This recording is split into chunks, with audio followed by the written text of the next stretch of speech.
Bom, eu vou começar então o aulão. Qualquer dúvida que você tiver, é só me interromper ou é só mandar também por mensagem. E nesse aulão, deixa eu compartilhar minha tela com você. Como eu falei, a gente vai falar sobre regulação emocional, como ajudar os pacientes a trabalharem regulação emocional. E quando a gente pensa, né, em regulação emocional, muitas vezes a gente pensa em pacientes ou que estão muito desregulados. Então, quando a gente pensa em desregulação, a gente acredita que o paciente precisa ter muitos comportamentos dessa desregulação. Então, um paciente que explode ou um paciente que quebra coisas. E não, nem sempre é assim. Existem pequenas formas, né, de desregulação emocional. E é sobre isso que a gente vai falar. Então, para a gente poder começar, só para poder me apresentar, não sei o quanto que vocês me conhecem ou não, mas eu tenho formação em terapia cognitiva comportamental, sou especialista em comportamento alimentar, mas eu coloco nos meus atendimentos muita contribuição da ACT e da DBT. E muito que eu vou falar hoje é da DBT, porque quando a gente pensa em regulação emocional, a DBT, assim, ela é essencial para a gente poder pensar em estratégias de regulação emocional, que muitas vezes a TCC clássica não contribui tanto. Não que eu não utilizo, mas algumas estratégias são na DBT porque elas têm muito mais resultado para essa parte específica de regulação emocional. Então, para a gente poder começar, de fato, uma das experiências mais difíceis para o paciente é justamente quando o paciente ele não consegue controlar as emoções. A gente ouve muitos pacientes dizerem exatamente isso, que eles desejam controlar as emoções, ou eles se sentem muito mal quando eles percebem que essa emoção está muito mais à frente, muito acima deles, do controle deles. E aí, quando isso acontece, esse paciente passa a fazer uso, ter comportamentos que são mais disfuncionais. Então, é um paciente que começa a abusar de álcool, ou um paciente que faz uso de substâncias ilícitas, ou ele passa a ter alguma ação pensando no comportamento alimentar, alguma ação purgativa, como, por exemplo, indução de vômitos, para regular uma emoção, por exemplo, para regular uma ansiedade que ele teve depois de comer muito, ele passa a, por exemplo, ter uma ação purgativa. Ou é um paciente que fica muito preso na ruminação, ele fica muito preso naqueles pensamentos mais intrusivos, fica com uma necessidade, por exemplo, a pornografia acaba sendo também uma estratégia de regulação emocional que muitas vezes os pacientes utilizam. Então, resumo da ópera, a gente percebe que o paciente, quando ele se percebe invadido pela emoção, ele passa a ter estratégias de regulação dessas emoções, só que nem sempre essas estratégias são adaptativas. Então, quando essas emoções são ativadas e essa emoção ela atinge um nível muito extremo, isso acaba sendo muito complicado para o paciente passar a fazer uso de estratégias cognitivas. Então, o que acontece? É aqui que entra a questão da DBT e da TCC que eu falei. A TCC, a gente entende que os pensamentos vão ter primazia a respeito, né, vão estar mais à frente em relação às emoções. Então, na TCC, a gente sempre pensa no quê? Na reestruturação cognitiva. Eu vou ajudar esse paciente a reestruturar o pensamento dele para que ele não tenha um comportamento disfuncional. Só que, o que acontece? Um paciente, quando ele está com uma excitação emocional muito elevada, ele não consegue raciocinar, ele não consegue parar para pensar no que ele deve fazer, porque aquela emoção, ela está muito acima da razão. Então, a gente propor, por exemplo, para esse paciente parar para pensar, esse paciente parar para olhar para um cartão de enfrentamento, por exemplo, é muito difícil, é pouquíssimo provável que ele se engaje nisso. E quando a gente faz essa estratégia e o paciente não consegue fazer uso dela, e de uma forma bem compreensível, porque aquela emoção está muito acima, o paciente se sente ainda mais frustrado e reforça esse pensamento de que ele não é capaz de controlar aquela emoção de fato, de que ele não consegue. Então, o que a gente precisa fazer, isso aumenta ainda mais, né, o estresse e a ansiedade. E o que a gente, então, precisa fazer é justamente, primeiro, antes de ativar a parte racional, a gente precisa diminuir essa excitação emocional. O paciente precisa estar mais tranquilo para que ele possa acessar a mente racional. A DBT fala muito sobre isso, mente emocional e mente racional. Quando um paciente está com uma emoção muito aflorada, ele está totalmente imerso na mente emocional. E a gente exigir que esse paciente passe para a mente racional assim, é muito difícil, é pouquíssimo provável. Isso aqui está à frente. Então, o que a gente precisa fazer? Eu preciso fazer com que esse paciente diminua essa excitação emocional para que ele possa ter chance de acessar essa mente racional. Então, é sobre isso que a gente vai falar. E é por isso que a DBT ela é tão utilizada na regulação emocional. Porque a DBT, ela entende que a emoção está à frente dos pensamentos. Então, para que eu possa pensar, eu preciso controlar esta emoção. Então, é exatamente isso que a gente vai olhar, de quais são esses passos para a gente propor essa regulação emocional para o paciente. Então, só para a gente, então, entender o conceito, a regulação emocional é justamente a capacidade que uma pessoa tem de influenciar a forma como ela vivencia as emoções. Então, quando a gente fala de regulação emocional, a gente está falando de qualquer estratégia que esse paciente utiliza para regular a emoção. Pode ser uma estratégia funcional, positiva, mas pode ser uma estratégia disfuncional. Não importa. A gente está falando, quando a gente está falando de regulação emocional, a gente está falando de qual é a estratégia que esse paciente usa para regular a emoção. Então, a ideia é que ele tente fazer com que aquela emoção que ficou muito aflorada volte para o nível basal. Eu sempre gosto de trazer esse exemplo para o paciente. Vamos pensar que isso aqui é o nosso nível basal, é o nosso nível ok, né? O estado normal. Quando acontece alguma situação e aquela emoção fica muito intensa, esse aqui é meu nível basal, naturalmente, o que acontece com a minha emoção? Ela sobe, naturalmente, com todo mundo.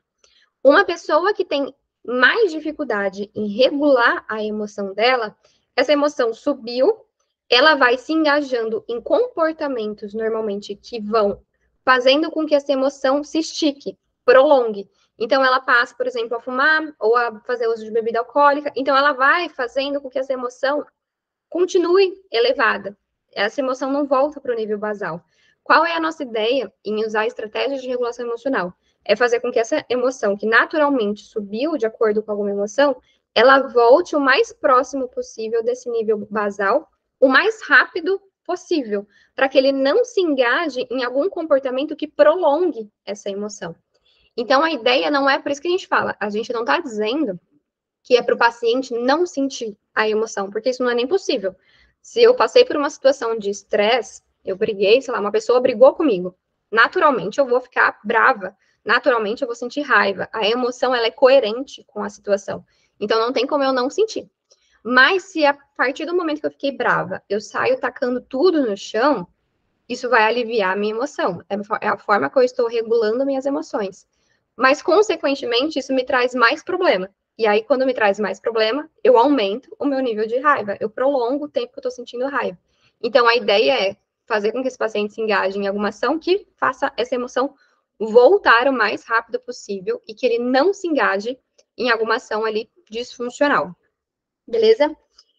Para quem foi entrando depois, eu falei logo no comecinho que qualquer dúvida que vocês tiverem, podem ir mandando aqui no chat para a gente ir conversando, interagindo, que essa é a ideia, para a gente, de fato, aí conversar a respeito. Então, para a gente poder fechar esse primeiro ponto, a ideia que eu quero que vocês tenham muito claro é, para a pessoa regular uma emoção, ela pode se envolver em comportamentos funcionais, em estratégias funcionais ou estratégias disfuncionais. Tá, Luísa, o que são estratégias disfuncionais? Problemas. Quando essa pessoa, por exemplo, só se esquiva. Sabe aquele paciente que não quer entrar em contato com nada? Então, tem que tomar uma decisão, aquela decisão gera muito desconforto, ele se esquiva. Ele teve um conflito, aquele conflito foi muito difícil para ele foge. Ele não quer mais conversar a respeito, ele se esquiva. Ou é um paciente que fica muito preso na ruminação. Então, teve uma situação difícil para ele, que ele lidou ali com muito estresse ou com raiva, ele passa dias ruminando aquilo. Né? Essa também é uma estratégia de regulação emocional que não é tão positiva. Uso de substâncias, como a gente falou, ou aquele paciente que só se distrai, né? Tinha, há muito tempo atrás, uma paciente minha, que ela usava dessa estratégia. Então, ela trazia situações muito difíceis para ela, e quando eu perguntava o que ela tinha feito para lidar com aquilo, ela falou, não estou pensando nisso. Decidi não pensar. Só que isso é uma estratégia como um modo de vida que ela usava. Então, ela nunca pensava em nada. Então, quando você nunca pensa em nada, você também não desenvolve habilidades de resolução de problemas. Então, isso não é positivo. A longo prazo, não é. Então, a gente tem que ir entendendo qual é a estratégia que esse paciente traz. E a gente tem que entender que o paciente não vai dizer isso de primeira. É a gente que tem que tentar entender no discurso dele qual estratégia que ele está fazendo a partir do momento que ele vivencia uma emoção. Beleza? E por outro lado, se a gente tem estratégias disfuncionais, a gente também tem estratégias que são mais positivas, mais funcionais. Então, aquele paciente que, diante de uma situação de muito estresse, de uma excitação emocional, ele busca apoio social, ele liga para psicólogo, ele liga para amigo, ele liga para um familiar. É um paciente que pensa na resolução de problemas. Então, beleza, estou me sentindo muito mal. O que eu posso fazer a respeito disso? O que eu tenho de recurso para fazer com isso? Então, é um paciente que busca uma solução de problemas, que não age de acordo necessariamente com a emoção. Não é a emoção que sai ali guiando ele. É um paciente que muitas vezes consegue reestruturar esses pensamentos, que consegue se engajar em comportamentos que facilitem ele ter uma emoção diferente da que ele está sentindo. Sabe quando a gente tá triste, muito triste, aquela emoção tá muito intensa, aí eu coloco uma música para me deixar ainda mais triste. E aí aquela música me faz chorar. E aí eu fico lá, porque eu já tô triste, então eu coloco uma música triste, e eu fico sentindo essa tristeza, e tá tudo bem, isso pode acontecer, mas é uma pessoa que sempre faz isso. Então ela está sentindo uma emoção, e aí ela se engaja em um comportamento que só vai aumentar aquela emoção. Então a gente tem que propor para esse paciente também se engajar em alguma ação que vai despertar uma emoção um pouco diferente. Então, ok, você está triste, você pode chorar, se deu a permissão para sentir isso, mas o que mais que você pode fazer? Você pode sair com algum amigo, você pode conversar com alguma pessoa, você pode fazer sua atividade física. Qual outra atividade que desperta alguma outra emoção? Então, é uma linha muito tênue entre permissão para sentir e se permitir sentir, mas também se permitir sentir, eu sempre uso uma metáfora que não significa você se jogar do penhasco. Você não precisa, eu preciso sentir isso com todas as forças, só sentir essa emoção. Não, você pode sentir, mergulhar um pouquinho ali na piscina, mas também sair dessa piscina e encontrar outras estratégias, para a gente não ficar preso nesse emaranhado de emoção. Então, antes de começar a falar os passos para regular as emoções com os pacientes, eu queria que a gente tivesse essa visão geral, né, para poder entender esse panorama todo. Até aqui, tá tranquilo? Qualquer coisa, me mandem pelo chat. E aí, eu quis trazer, para trazer um pouco mais de dinamismo para essa aula, eu comecei a falar, quem não estava aqui, que muitas vezes a gente tem a ideia de desregulação emocional como algo muito assim, paciente que quebra tudo, a pessoa que sai gritando, e nem sempre, não é isso. Desregular a emoção não significa só isso. Desregular emoções são pequenos comportamentos que a pessoa vai tendo, como a gente vem falando, que significa que ela tem uma emoção mais desregulada. E aqui eu quis trazer o exemplo da Meredith, não sei se alguém aqui nunca assistiu Grace, não sabe quem é essa personagem. Eu trouxe essa personagem, uma porque eu já assisti 3 vezes essa série, gosto, tem 20 temporadas e eu ainda consegui assistir 3 vezes, que eu amo. E todas as vezes que eu assisto, eu fico assim, inconformada, como que me dá agonia de assistir, para quem conhece, né, essa série, me dá agonia de assistir coisas que são simples de serem resolvidas, o quanto que a Meredith tem outros personagens na série que tem uma dificuldade muito grande na resolução de problemas, tem uma dificuldade muito grande em lidar com as emoções. Então, a pessoa está sentindo uma coisa e ela simplesmente não fala. Ela se envolve em vários outros comportamentos muito mais complicados do que simplesmente dizer o que ela estava sentindo. Então, a Meredith é um exemplo disso, né, da importância de regular as emoções. Então, só para fazer um contexto, ela é a personagem principal da série, né, ela foi criada por uma mãe que também não tinha habilidade de regulação emocional nenhuma, então ela não teve esse espaço de educação emocional, nem pela mãe, nem pelo pai, que também foi embora logo cedo, né, abandonou a família. Era uma mãe que sempre se preocupava muito com o trabalho, então, enfim, ela não teve um apoio, ela não teve esse espaço de regulação emocional. Ela via a mãe, por exemplo, tentando suicídio, então ela presenciou ali várias cenas. Foi uma pessoa que não aprendeu a expressar e se vulnerabilizar, né? Basicamente é isso aí que a gente já entende quando a gente pensa nessa personagem. E aí eu vou usar ela como alguns exemplos quando eu estiver falando aqui das metas, tá bem? Então, quando a gente pensa em um paciente que a gente entende que ele precisa aprender a regular as emoções. Ele come quando ele sente ansiedade, ele se isola quando ele fica mal, ele briga quando ele fica com raiva. Então, a gente percebe que é um paciente que se engaja em ações que não são positivas, ou é um paciente realmente que tem muita dificuldade em regular as emoções dele. Qual é o primeiro ponto? O básico, que a gente pode pensar, nossa, é tão básico, mas muitos pacientes não fazem o básico, não sabem a parte principal, que é nomear o que ele sente. E aqui, eu vou até, acho que é no slide seguinte, aqui às vezes a gente até pensa, não, o paciente disse que ficou triste, que ficou feliz, ou que sentiu raiva.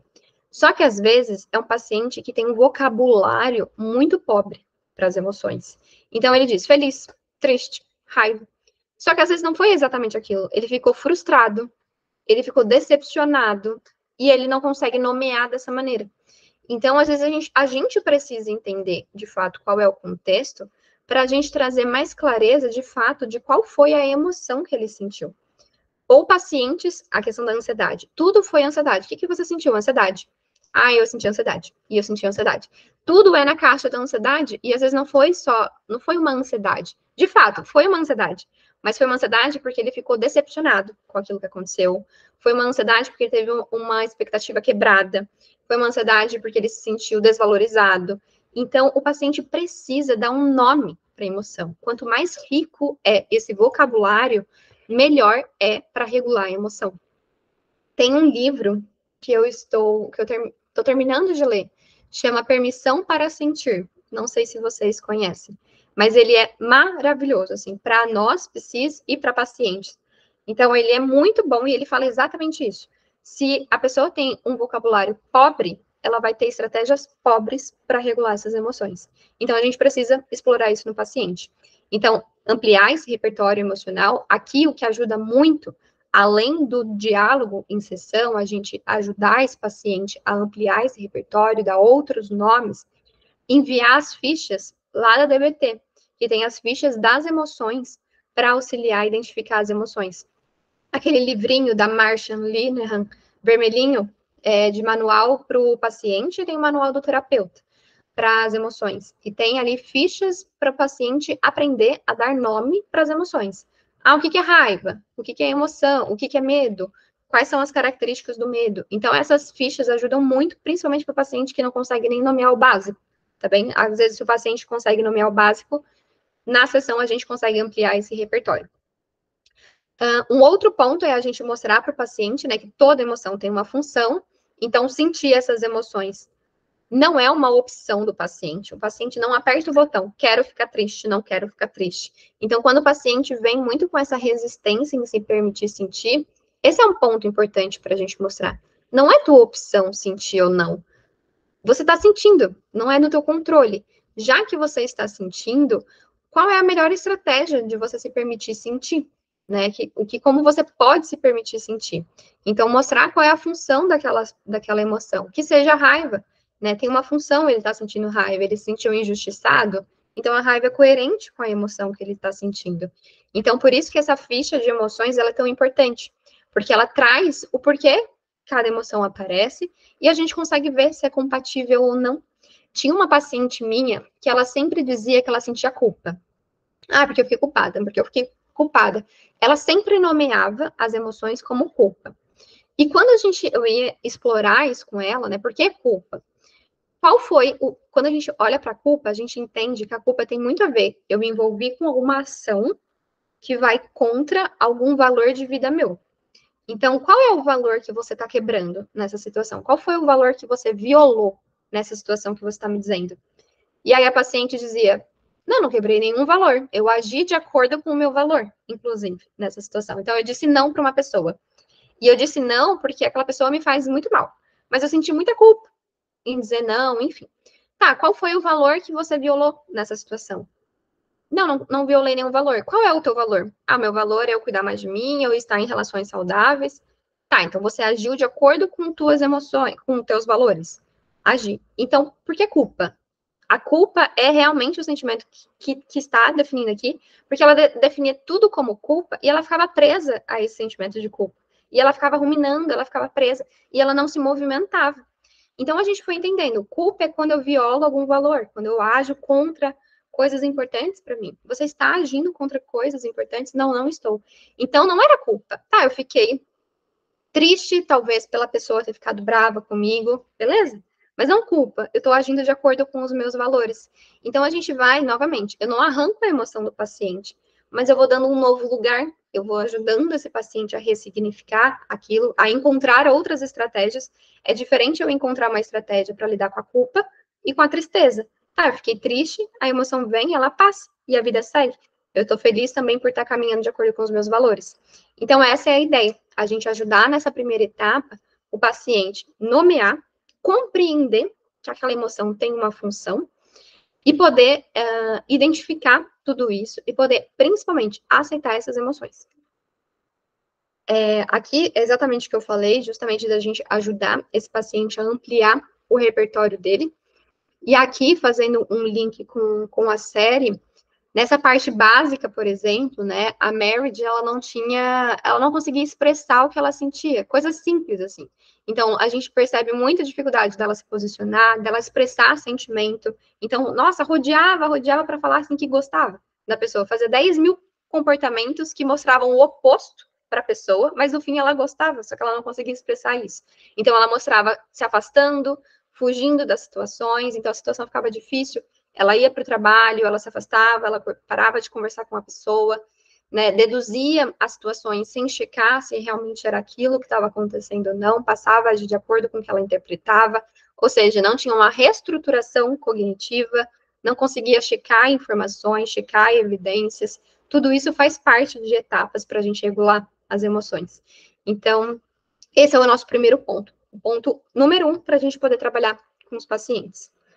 E aqui eu quis trazer um dado, né? Eu falei nesse slide anterior que a Marriage não tinha o apoio familiar, e tem uma pesquisa que mostra exatamente isso, que mães que usam uma linguagem mais sofisticada para falar dos sentimentos, então que tem um vocabulário mais amplo para falar dos sentimentos, têm filhos que também têm melhor facilidade em regular as emoções. Então, exatamente aquilo que a gente sabe, né? A educação socioemocional, ela é muito importante. Então, quando eu consigo nomear os meus sentimentos com mais facilidade, eu educo meu filho para que ele também consiga nomear as emoções com mais facilidade e regular as emoções com mais facilidade. Então, olha a importância, não é só para nós, porque não respinga só na gente, respinga em todo mundo. No relacionamento, a gente nem precisa pensar em filho, relacionamento. Se eu não consigo regular, se eu não consigo nomear o que eu estou sentindo, como que eu espero que a outra pessoa atenda alguma necessidade minha? Porque às vezes nem eu consigo falar. Então, isso acontece muito com os pacientes. Pacientes que às vezes têm uma frustração porque o parceiro não atendeu o que ele queria, a gente vai ver que essa pessoa não conseguiu, ela não sabia identificar exatamente o que ela estava sentindo, então ela só falou, eu estava ansiosa, estava brava. Mas não, eu fiquei frustrada porque eu tinha essa expectativa e essa expectativa foi quebrada. Então a pessoa não consegue nomear. Se ela não consegue nomear, ela não consegue expressar isso para outra pessoa, ela expressa tudo confuso, e de fato a outra pessoa não vai atender em nada a expectativa dela, né? Pode falar, Liliane.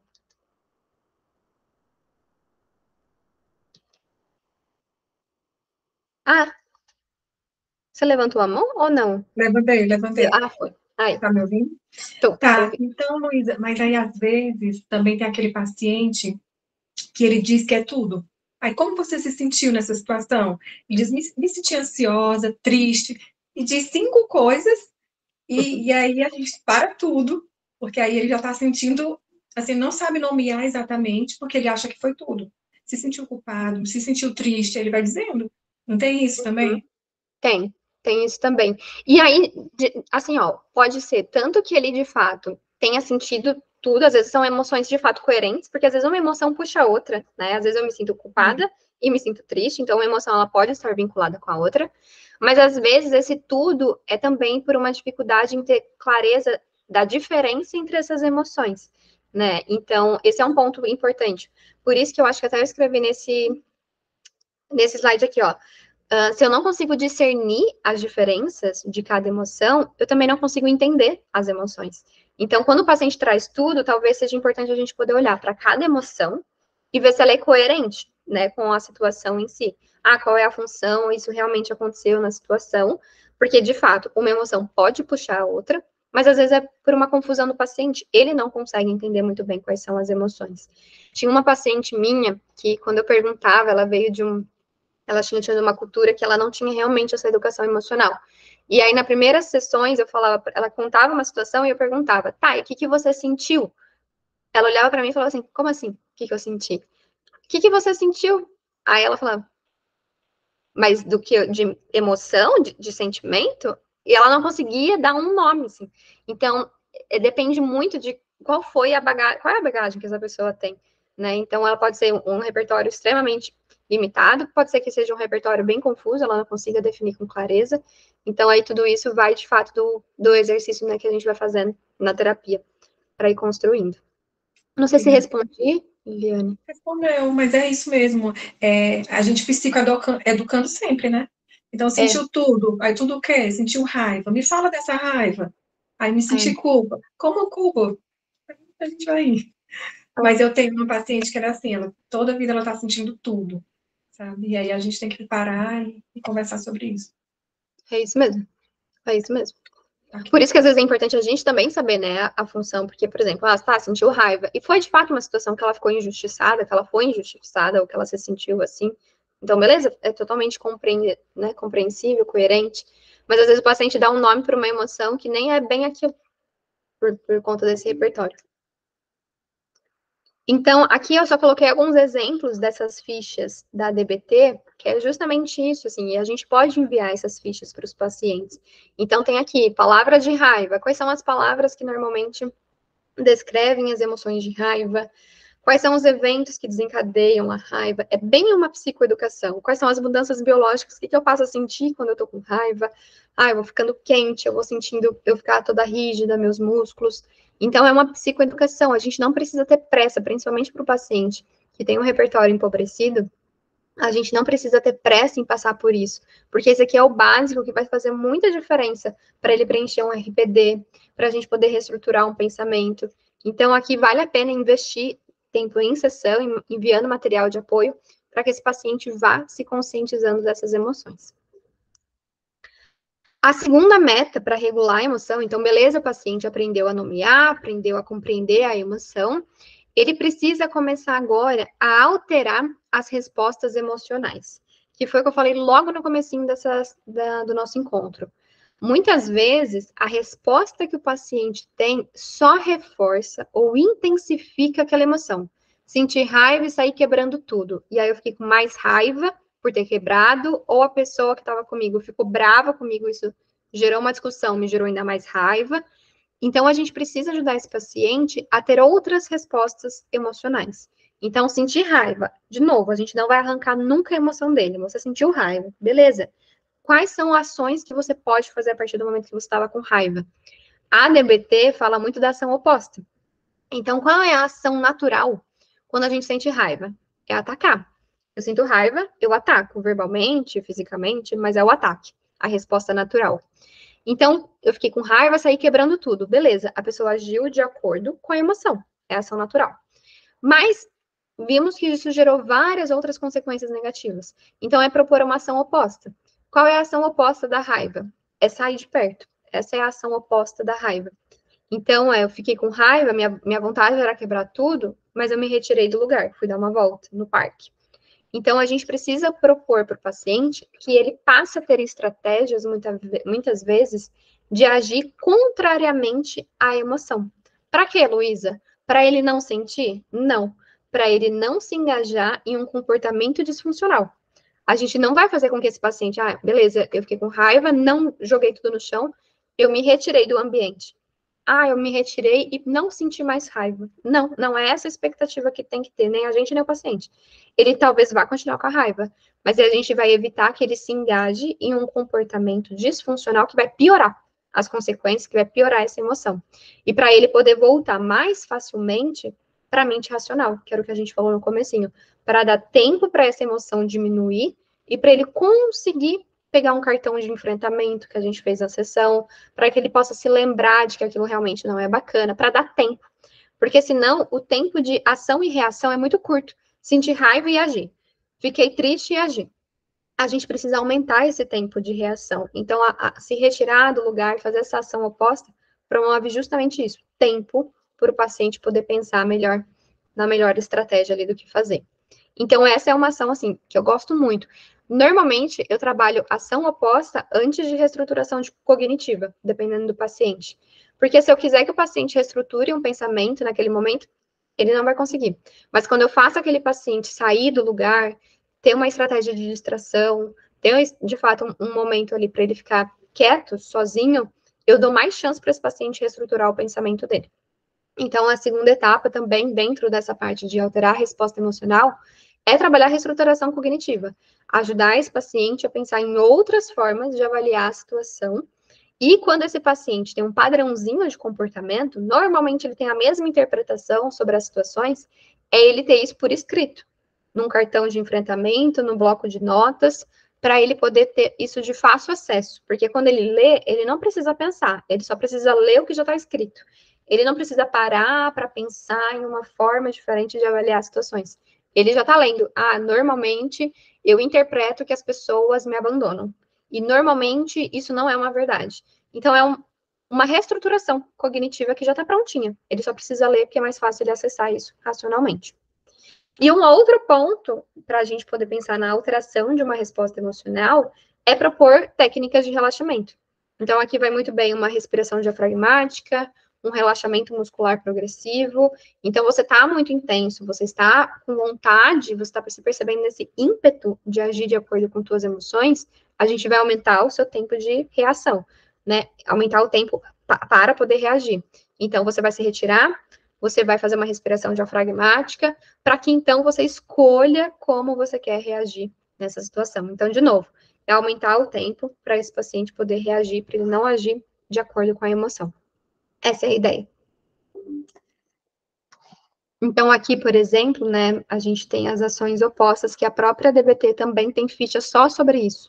Então, assim, esse livro de DBT, assim, eu uso e abuso dele quando o assunto é regulação emocional, porque ele é muito bom, ele é muito didático, é muito fácil, uma leitura muito fácil para o paciente, são fichas específicas, então é muito fácil enviar isso, e a gente vai trabalhando exatamente isso. Então, ação oposta para raiva, evitar delicadamente a pessoa com quem você está zangado, tirar um tempo de folga, ser gentil em vez de ser ofensivo. Então, é justamente a gente trabalhar aqui nada mais que habilidades comportamentais. Então, Luísa, não consegui fazer a ação oposta, não conseguiu por quê? Você não se lembrou de qual era a ação que você precisava fazer? Então a gente tem que pensar de fato no cartão de enfrentamento para usar nesse momento. Não consegui porque eu ainda assim ofendi a pessoa. Então a gente tem que pensar nas vantagens e desvantagens de agir de acordo com a emoção. A gente tem que pensar isso na sessão, deixar isso mais claro. Quais são as vantagens quando você age de acordo com a raiva? Quais são as desvantagens que você tem quando você age de acordo com a raiva? Então, a partir do momento que a gente pensa nesses planos e o paciente não faz, a gente tem estratégia de o que eu preciso fazer, porque isso aqui não está dando certo. Aí a gente vai aprimorando essas estratégias com o paciente. A mesma coisa para os ciúmes, né? Então, tem as fichas de regulação emocional para cada emoção de fato. A dos ciúmes é maravilhosa, assim, né? Pacientes ciumentos que investigam o celular, né, do parceiro, quando a gente vai propor uma ação oposta, e a ação oposta dos ciúmes é parar de bisbilhotar, parar de pegar o celular. O paciente fica doido, né? Como assim eu não vou pegar o celular? Então, são estratégias de fato que a gente precisa ir bem de forma gradual. Porque para ele parar, por exemplo, de olhar o celular do parceiro, porque ele sente insegurança, ele precisa ter outras habilidades naquele momento. Ele precisa ter outras estratégias. Beleza, eu não vou usar o celular, eu vou fazer o que naquele tempo? No que eu posso me engajar para que eu não pegue o celular? Então, a gente precisa trabalhar um pontinho, porque um pontinho faz com que outras coisas também sejam trabalhadas. E aqui, trazendo da Merit, um exemplo, por exemplo, dessa falta de habilidade de resolução, né, de problemas, é quando ela vai... ela estava em processo para adotar a Zola, que é a filha adotiva dela, e ela tinha feito ali uma questão no hospital que estava correndo risco dela perder a ação de poder adotar a Zola. E naquele momento que ela ficou em risco, em perigo, que ela sentiu medo, ela agiu exatamente de acordo com o medo. Então, qual é a ação natural do medo? Lutar ou fugir, né? Quando a gente sente medo, vou lutar ou vou fugir. A ação oposta do medo é o quê? Não vou lutar, nem vou fugir. Eu vou agir, vou enfrentar. Essa é a ação oposta do medo.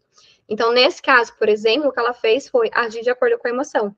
Ela simplesmente pegou a Zola e ficou horas fugida com ela, porque ela se sentiu, de fato, ameaçada em perdê-la. Qual teria sido uma ação oposta? Enfrentar a situação. Né? Então, ir conversar com quem ela tinha que conversar para que isso não pudesse, para que isso não precisasse acontecer. Porque as consequências desse ato foi que ela perdeu, de fato, a possibilidade temporariamente de adotar. Então, isso aqui foi uma falta de habilidade de resolução de problemas. Emoção muito intensa, agir de acordo com a emoção, tive consequências que pioraram aquilo que eu estava sentindo. Então, é uma habilidade de regulação emocional da gente trabalhar ação oposta. Aqui, assim, ó, agora que eu tô pensando, eu tô falando da série, mas quem às vezes não assistiu a série, eu já tô dando 10 mil spoilers. Mas, gente, é muito bom. Mesmo assim, não tem tanta coisa que acontece, são 20 temporadas que não há spoiler suficiente para acabar com o mistério dessa série. Agora vamos para o passo 3. Então, vamos retomar. Passo 1, nomear as emoções e compreender as emoções e que cada emoção tem uma função. Passo 2, alterar as respostas emocionais dessas emoções, então reestruturação cognitiva, ação oposta. E passo 3, reduzir a vulnerabilidade emocional. O que é reduzir vulnerabilidade emocional? Não dar zoom nas emoções sentidas, né? Então, diante de algum evento desagradável, aumentar as chances de ter outros eventos mais agradáveis. Então, o que acontece? Um paciente que desregula muito a emoção, vou dar um exemplo com a comida, porque isso é muito normal, muito comum de acontecer. Um paciente que sempre desregula emocionalmente e ele sempre recorre para a comida como uma maneira de regular as emoções. Quando a gente vai investigar a vida desse paciente, a rotina dele, por que ele está desregulando tanto emocionalmente, a gente percebe que é uma rotina com poucos estímulos. É um paciente que às vezes trabalha, vai de casa para o trabalho, do trabalho para casa. As obrigações que ele tem é com a casa e com preocupações com o trabalho. É um paciente que não tem rotinas, não tem parte na vida prazerosa. Não tem outros momentos só dele, ou outras atividades que façam muito sentido para ele. São atividades que fazem sentido, mas são atividades que estão envolvidas com trabalho, com casa. Não é um momento de lazer, não é um hobby. Então, qualquer coisa que aconteça, esse paciente ele vai recorrer para alguma coisa que é muito prazerosa, que é, por exemplo, a comida, que é uma maneira dele regular, mas que acaba sendo disfuncional quando isso acontece sempre. Então, uma das formas da gente reduzir essa vulnerabilidade emocional é trazer mais coisas agradáveis para essa rotina. O que mais que pode fazer parte da tua vida hoje que traga sentido para a tua vida? Para que você tenha até mesmo um repertório de situações que te despertem emoções agradáveis. Então, é esse paciente acumular emoções positivas. A gente também chama isso na DBT, acumular emoções positivas. Então, eu fazer tanto coisas a curto prazo, que façam sentido para mim, sei lá, vou começar uma atividade física em equipe, que eu vou ter contato com outras pessoas, vou entrar numa aula de cerâmica para eu poder ter esse hobby, mas também inserir coisas prazerosas a longo prazo, que vão fazer com que eu me sinta bem a longo prazo. Então, esse é um olhar que a gente tem que ter muito atento, porque às vezes o paciente não traz isso como um problema. A rotina do paciente às vezes não é o problema. Só que a gente vai ver que não tem espaço, não tem coisas prazerosas nessa rotina. Então, ele vai desregular muito fácil. Eu sempre faço uma metáfora que é assim, ó. Quando a nossa casa, pensa que a nossa casa somos nós. Quando a nossa casa ela está inteira montada em cima de um único pilar, por exemplo, eu só foco no meu trabalho. Tudo na minha vida é meu trabalho. Qualquer coisa, qualquer temporal que chegue nessa casa, balança muito, porque ela está toda suspensa em cima de um pilar. Então, tem um temporal, essa casa vai balançar muito. Quando eu tenho essa casa respaldada em diferentes pilares, eu tenho meu trabalho, mas eu também tenho a minha vida em casa, mas eu também tenho o meu tempo sozinha para fazer tal atividade, eu também tenho o meu tempo social. Quando eu tenho a minha vida respaldada em outros pilares, vem uma chuva, vem um temporal, às vezes sai até uma telha dessa casa, mas a casa não balança inteira, não cai, não desmorona, porque ela está respaldada em outros pilares. Então, é mais ou menos essa ideia que a gente tem que ter com o paciente. Porque, às vezes, a casa, que é ele, está respaldada toda em um único pilar. Ele tem poucas estratégias, ele tem poucos recursos, poucos estímulos. Então, a gente precisa aumentar esses estímulos, a gente precisa aumentar esses recursos para que essa casa não desmorone com qualquer temporal que chegue. Então, é mais ou menos isso. Aqui entra, por exemplo, também, na parte de reduzir vulnerabilidade emocional, trabalhar pontos básicos, que é como que está a saúde desse paciente em relação à atividade física, sono e alimentação. Esses 3 pilares são importantíssimos. Se é um paciente que se alimenta à base de carboidratos e doces, realmente esse paciente vai desregular muito emocionalmente. O açúcar, ele traz um pico de energia, só que na hora que esse açúcar passa o efeito, normalmente o paciente fica um pouco mais abatido. Então, o paciente fica mais, às vezes, com o humor deprimido, fica ruminando mais. Então, a gente precisa investigar como que está a alimentação. É uma alimentação nutritiva? Ele tem alimentos, ele se alimenta de forma nutritiva ou é a base de açúcar, doce e gordura? Porque isso vai ajudar na regulação emocional dele. É um paciente que está invertendo o dia pela noite, porque se é um paciente que inverte o dia pela noite, esse sono desregulado afeta a regulação emocional. Quando um paciente não dorme bem, ou quando o paciente troca o dia pela noite, esse paciente aumenta a chance dele desregular emocionalmente. É um dia, por exemplo, que ele vai furar a academia, é um dia que ele vai procurar por um doce, porque ele está precisando mais de dopamina. Essa dopamina foi desregulada nessa questão do sono. Então, ele busca por mais recompensas. Recompensa de ficar ali deitado, recompensa de comer um doce. Então, a gente precisa, um desses pilares para aumentar, reduzir a vulnerabilidade, perdão, é regular esse sono. Esse paciente tem um sono regulado. Praticar atividade física. A gente sabe que a atividade física é importantíssima para regular a emoção também. Então, tudo isso são pontos muito importantes. Quando a gente pensa num paciente bipolar e num paciente borderline, que são pacientes que têm uma desregulação emocional muito intensa, esses 3 pontos, eles são pilares, assim, de plano de tratamento. Precisa estar com sono regulado, precisa ter uma alimentação equilibrada e precisa praticar atividade física, porque isso é fundamental para a regulação emocional desses pacientes que desregulam muito emocionalmente, paciente bipolar e paciente borderline. Estou dando um exemplo desses dois, porque a desregulação é bem intensa nesses 2 pacientes. Até aqui tá ok, gente? Sim? Então, beleza. Aqui, trouxe o exemplo da Merit, que não se permitia sentir que o barzinho que tem ali do lado do hospital era o barzinho de Muro das Lamentações, então as coisas estavam difíceis, ele ia lá beber.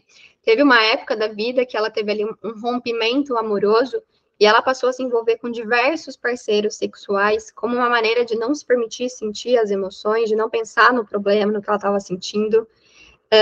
Se envolver no trabalho, então ela mergulhava no trabalho, então tinha problema, às vezes não ia embora para casa, decidia ficar no hospital para ficar trabalhando.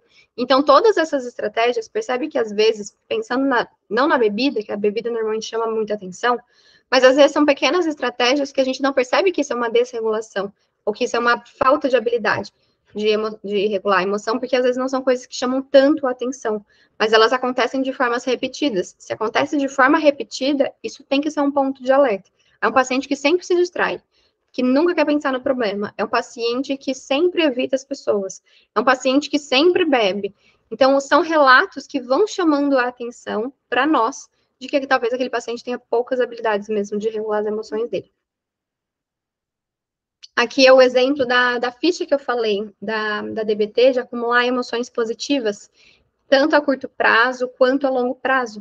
Então, eles trazem ponto a ponto, assim, ó. Primeiro, uma forma de evitar, de acumular emoção positiva é parar de evitar situações, evitar pessoas. Isso é uma forma de aumentar as emoções positivas, identificar quais são os valores importantes para a pessoa. Então, dentro de acumular emoções positivas, uma atividade a ser feita com o paciente é quais são teus valores de vida? O que é importante para você? Valores é diferente de metas, porque meta, eu atinjo uma meta na minha vida e beleza, atingi. E agora? Atingir meta, acabou. Valor, não. Valor é aquilo que me faz, é o gás que faz eu continuar vivendo, mesmo que eu atinja a meta. Mas eu atingi a meta, eu vou continuar vivendo porque tem algum valor envolvido. Então, busquem identificar quais são esses valores de vida dos seus pacientes, porque essa é uma forma da gente alimentar emoções positivas com eles. Identificar, né, metas para serem melhoradas. Então, eu identifiquei que um valor de vida é ter mais amizades. Então, eu vou me envolver em alguma atividade física que é em equipe, eu vou passar a aceitar mais convites dos meus amigos, porque eu nunca aceito, ou eu vou alimentar as minhas relações, porque eu quero ser chamada para os eventos, mas eu não faço nada para isso, não mando mensagem, não alimento, não nutro as minhas relações, né? Então, a gente precisa justamente isso, identificar quais são os pilares dessa casa, o que é importantíssimo para essa pessoa, e o quanto que ela está engajada em fazer aquilo ou não, para que ela acumule essas emoções positivas de estar caminhando de acordo com o que é importante para ela. E aí, bora para o último passo. Eu coloquei terceiro, mas está errado, é o quarto passo.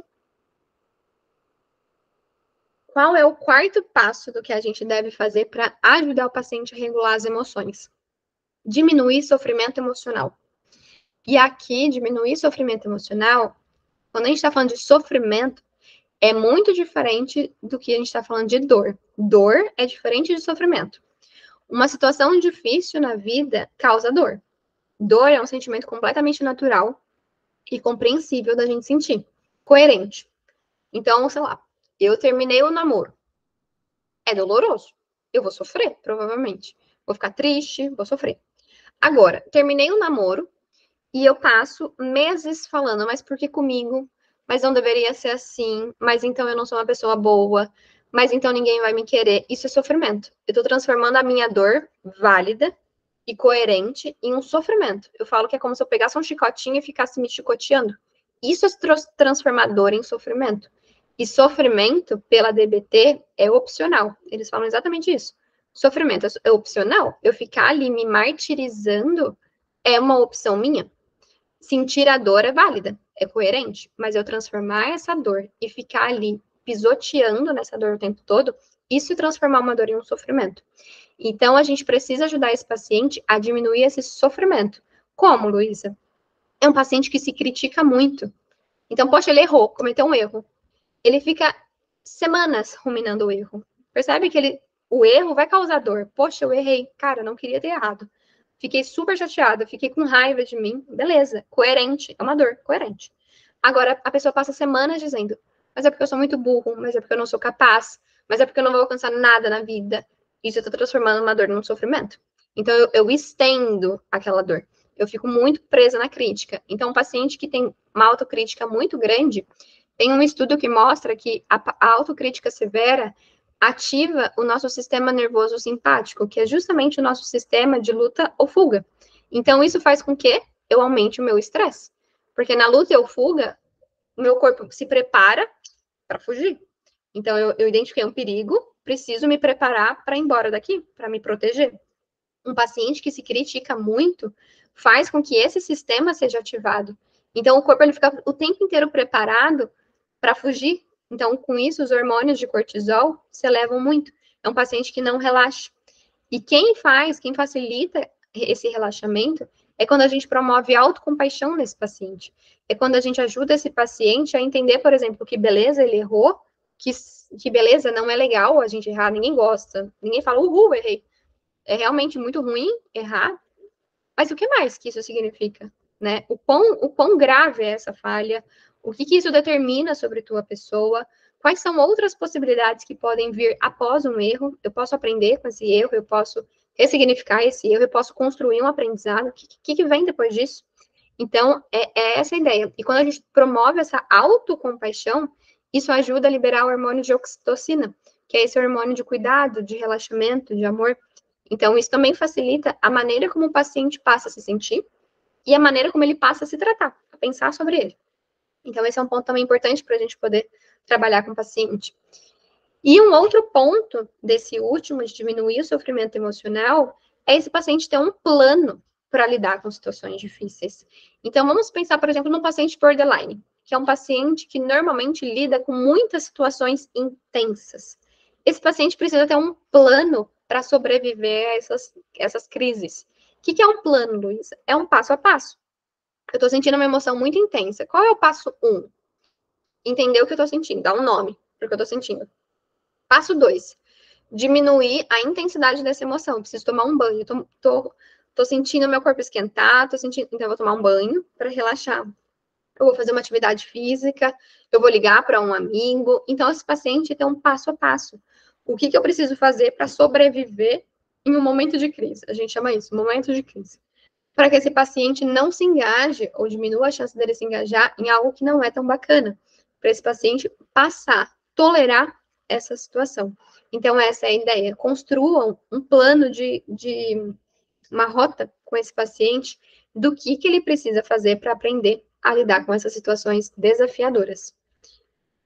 Então, o que eu queria trazer hoje era justamente sobre isso, que regular uma emoção é basicamente a gente se dar uma permissão para sentir a emoção, ao contrário do que se pensa.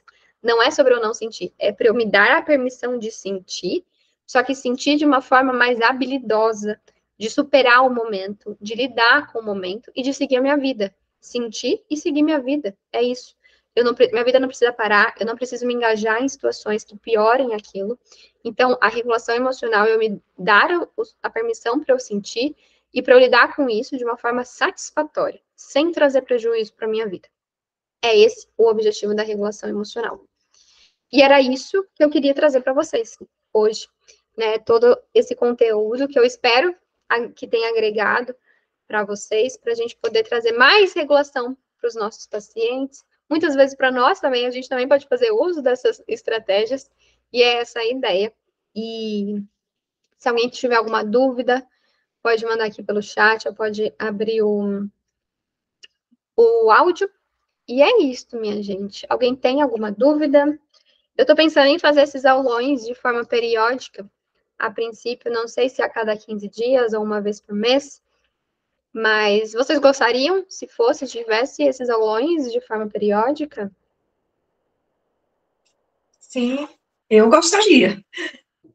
Sempre é bom. E eu também adorei o exemplo aí, Grey's Anatomy, mas agora a gente está chegando perto do final do ano, então, assim, eu não sei se quinzenal, assim, particularmente, eu talvez não consiga.